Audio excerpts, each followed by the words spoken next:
নমস্কার বন্ধুরা, আশা করি সকলে ভালো আছেন, সুস্থ আছেন। তো চলে এসেছি একটা নতুন ভিডিও নিয়ে। আপনার থাম্বনেল দেখে তো বুঝে গেছেন কী নিয়ে আলোচনা করতে চলেছি। আজকে আমাদের আলোচ্য বিষয় হচ্ছে খড়গপুর সদর বিধানসভা।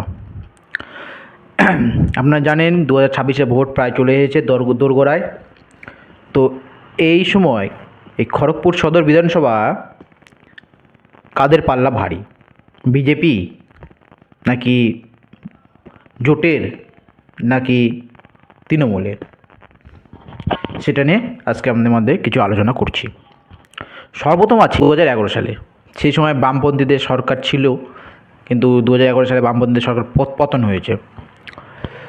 সেই 2011 সালে এই খড়গপুর সদর বিধানসভায় সিপিআইএম পেয়েছিল প্রায় 44% ভোট, এবং তৃণমূল কংগ্রেস একসাথে জোট হয়েছিল। সেই জায়গাটা কংগ্রেস প্রার্থী দিয়েছিল এবং কংগ্রেস পেয়েছিল অনেক ভোট, 55% ভোট, এবং বিজেপি পেয়েছিল 6%-এর মতো ভোট, এবং সেখান থেকে কংগ্রেসের প্রার্থী জয়ী হয়। কিন্তু 2016 সালে বিধানসভা ভোট, যেই সময় বিজেপি উত্থান শুরু,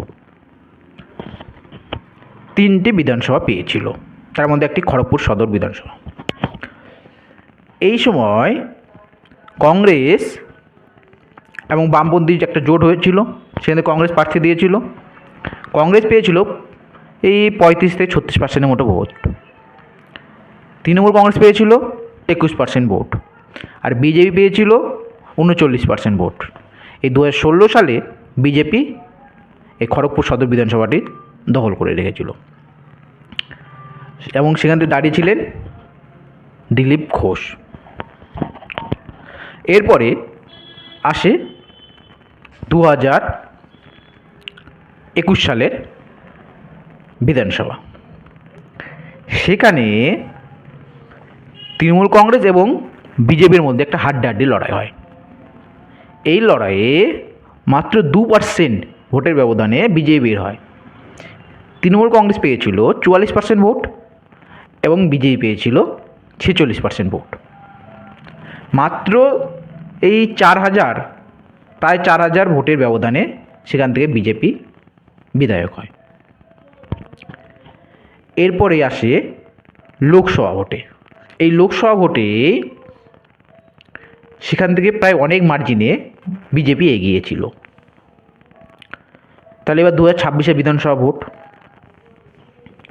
2026-এর বিধানসভা ভোটে যা দেখা যাচ্ছে, এসআইআর হয়ে গেল, অনেক কিছু হয়ে গেছে। এসআইআর নিয়ে অনেকেরই নাম বাদ পড়েছে,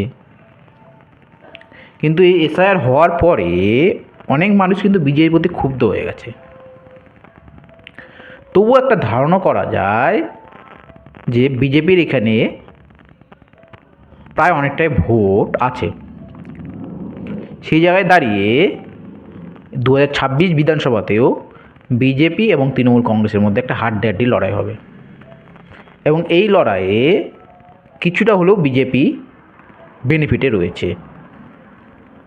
কারণ 2016 সাল থেকে শুরু করে 24 পর্যন্ত লোকসভা ভোটে বিজেপি সেখান থেকে এগিয়ে আছে। সেই হিসেবে 2026 সালে ভোটেও বিজেপি কিছুটা হলেও বেনিফিটে থাকবে, এবং দেখা যাক সেখান থেকে কে ক্যান্ডিডেট হয়। কিন্তু সেখান থেকে তৃণমূল কংগ্রেস একটা হাড্ডাহাড্ডি লড়াই দেবে 2026 বিধানসভা ভোটে। তো সেটা রেজাল্টে নির্ভর করবে কে জিতছে।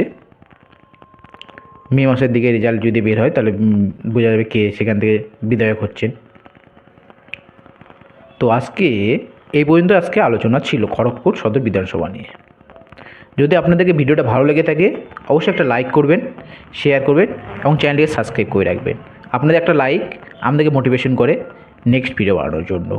তো দেখা হচ্ছে বন্ধুরা অন্য কোনো ভিডিওতে।